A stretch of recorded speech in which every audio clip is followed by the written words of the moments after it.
Video charge ചെയ്താൽ ഫേസ്ബുക്കിൽ കിട്ടുമെന്നാ? നിങ്ങൾ ഓൾറെഡി ഞാൻ ഫേസ്ബുക്കിൽ ഇടുന്ന വീഡിയോ എല്ലാം നിങ്ങൾക്ക് പറഞ്ഞുണ്ട്.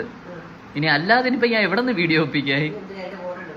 പിന്നെ അല്ലാതെ നിങ്ങൾ വിചാരം ഈ ഫോൺ റീചാർജ് ചെയ്ത് കഴിഞ്ഞാൽ ഫേസ്ബുക്കിൽ വീഡിയോ വരും, റീചാർജ് ചെയ്തില്ലെങ്കിൽ വീഡിയോ വരൂലെന്നാണ്?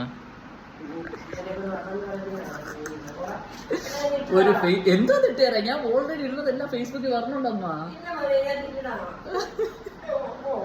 ഉള്ള വീഡിയോസ് ഫേസ്ബുക്കിൽ, യൂട്യൂബിൽ, ഇൻസ്റ്റയിൽ ഇടുന്നതെല്ലാം അവർക്ക് കാണുന്നുണ്ട്. ഇവരെ വിചാരം ഞാൻ എപ്പോഴും വീഡിയോ എടുത്തോണ്ടിരിക്കുന്നതാണ്. നിങ്ങൾക്ക് ഇപ്പൊ എന്തിനാണ് ആവശ്യം ഇതിനകത്ത്?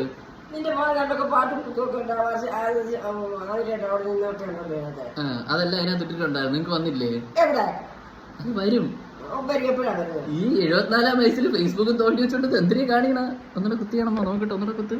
അങ്ങനെ കുത്തിയാണോ നോക്കട്ടെ, കുത്ത്. അതാണ് ഒന്നുകൂടെ. വയസ്സാം കാലത്ത് ഫേസ്ബുക്ക് തുടങ്ങി ഇതാണെങ്കിൽ